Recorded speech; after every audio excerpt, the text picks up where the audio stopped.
Is it safe to say the new generation of Shonen is in a safe spot now? Yeah, JJK and My Hero are over now, but every week I'm hearing something crazy about one of these new series. Kagurabachi blows up on the Bird app at least once a week, and I'm hearing Gachi Akuda is some heat too. I will absolutely be there day one when the Sakamoto Days anime drops. And of course, I've been on Dandadan since day one. In my Dandadan video, there were a few comments recommending Undead Unluck, and I remember hearing about it here and there, but for the most part, it's low-key been dead silent. So I was like, F it. Let me watch the first season and see how it is. And I'm here to say, Undead Unluck is kind of fire. A man who can't die and a woman who gives anybody bad luck with a single touch. The premise alone is flames.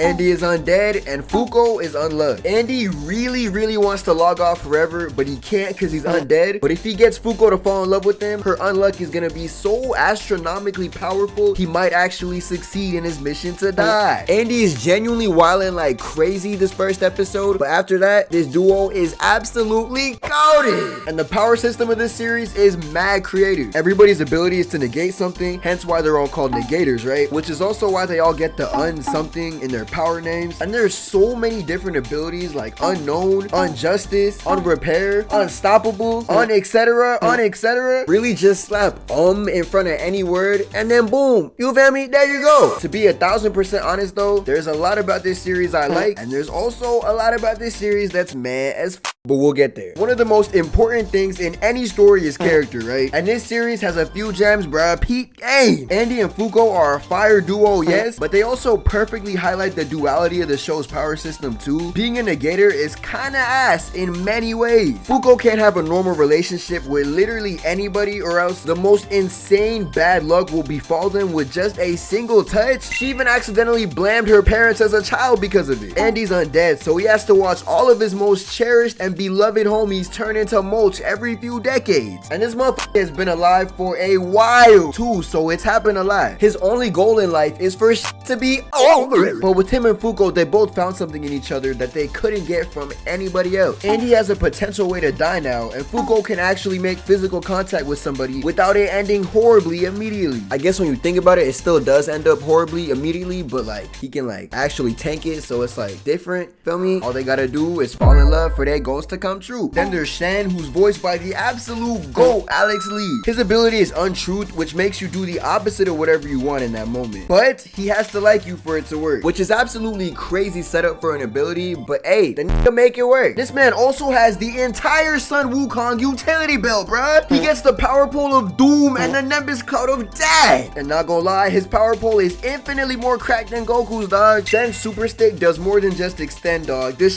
grows like too. Hey, peep the fit too, dog. He kinda clean. The sleeveless button down plus the long gloves combo, hip windows, the black and white with the gold accents, and the martial arts shoes to top it all off. This man's fit tells you everything you need to know about it. He is truly a connoisseur in the art of hands, dog. This man exists for the sake of boxing. He's one of the first dudes we meet, and this man cements himself as a GOAT immediately. The real GOAT of this series is a motherfucker named Ano.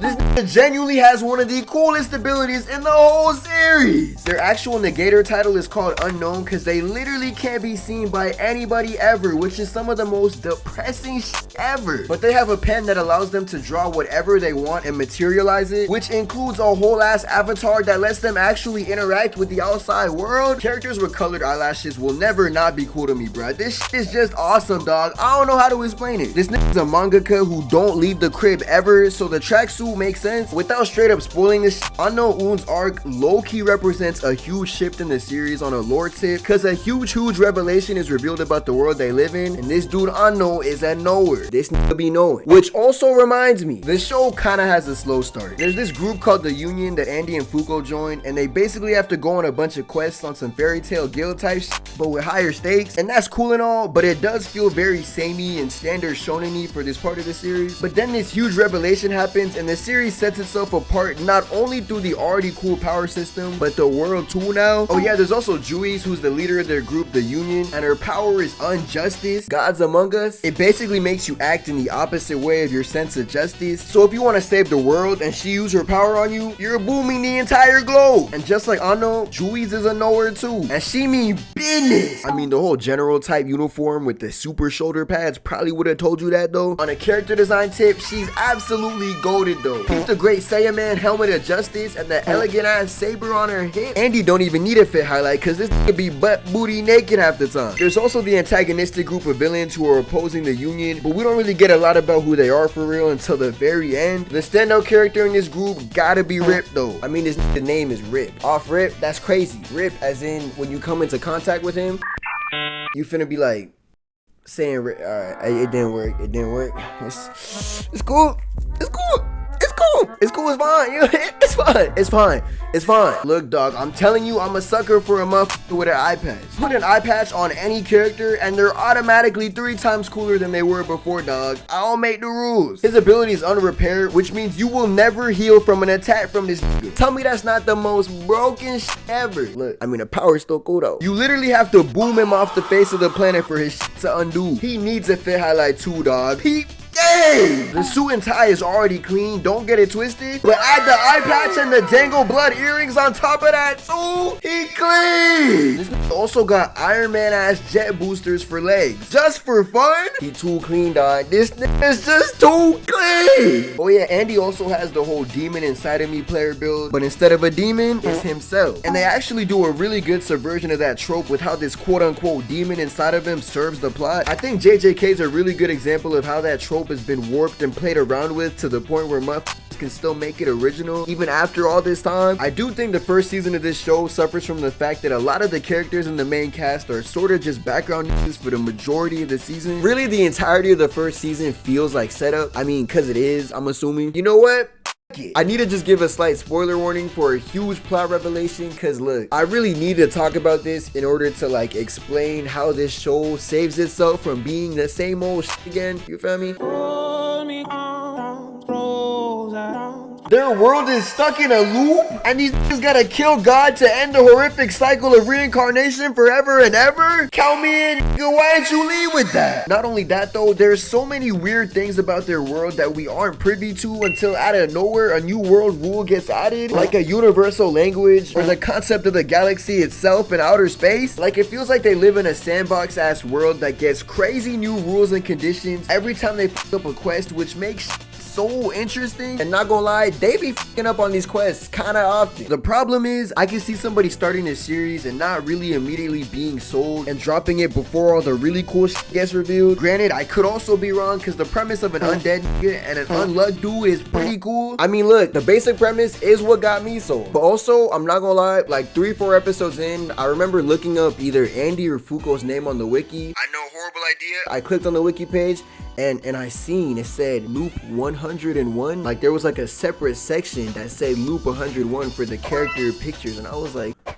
hello? I didn't click it, but I was like, well, what does loop mean? So then I spent the rest of the season waiting for that reveal. But this shit was still crazy. But I really did just walk into that spoiler. I'm never making a mistake like that again. I ain't gonna lie, it's probably gonna happen again. I think there's a huge problem this show suffers from outside of anything that actually has anything to do with the story itself. The marketing. I think the marketing for this series has been like the polar opposite of what they got going on with Dandadan, because I have not seen anything about this anime at all. Streets is saying it's because the Big Mouse owns the licensing for this series, and they're notorious for neglecting the ever-loving out of the anime. I mean, look at what they did to Dragon Ball Daima. This is Toriyama's swan song, and there's been damn near zero marketing done for this series. And it's dropping in like a week and a half? Meanwhile, Netflix has the rights to Dandadan, and the whole world is about to experience the most peak of peak ever. I can't go anywhere without seeing new Dandadan promos, and that makes me happy as f. But if Undead Unluck had the same treatment, I probably would have started this series way earlier. Oh yeah, both Dandadan and Undead Unluck have some like low-key, insane, yikes-ass moments in their first chapters / episodes, but everything before and afterwards is pure But from what I heard, Undead Unluck is actually getting a second season, so fingers crossed, you feel me, they actually let motherfuckers know before it comes out. Yo, I feel like shit's actually gonna start hitting the fan in the second season also, just based on the insane cliffhanger ass way the first season ended. I guess I could also just like read the manga, but look, it'd be hard, bro. It'd be hard to keep up with, like, you feel me, series week to week, bro. I'm telling you, One Piece and Dandadan is the exception for manga right now. Look, bro, don't be having time. I ain't gonna lie, but as of the recording of this video, it's about to be Dandadan Monday. So, yo, family, niggas is locked and loaded. But I mean, who knows? I really might check out Undead Unluck's manga, bruh, because I am interested. You feel me? I want to know what's gonna happen. But I think if I do actually start like keeping up with another new manga, bruh, it might have to be Gachi Akura, bruh. It might have to be Gachi Akura. Just based off of like art style alone, bruh, that looks beautiful. Also, Undead Unluck has like a mini arc where like niggas literally have to make a manga. I know it's random as hell, but you feel me? Unknown the goat shows up in that arc. But like the way they like incorporate the whole process of making a manga into the actual series, that shit's fire to me. Look, it's like on some Bakuman I love when like series get weird with their arcs, bruh. Let's turn the manga into a manga, bruh, for shits and giggles. Except it wasn't for shits and giggles, it was to like save the world. Crazy how that worked. But yeah, shout out Undead Unluck and shout out you. I can't feel my face right now, I'm burning up. I got this feeling that I won't come down, like got this feeling that I won't come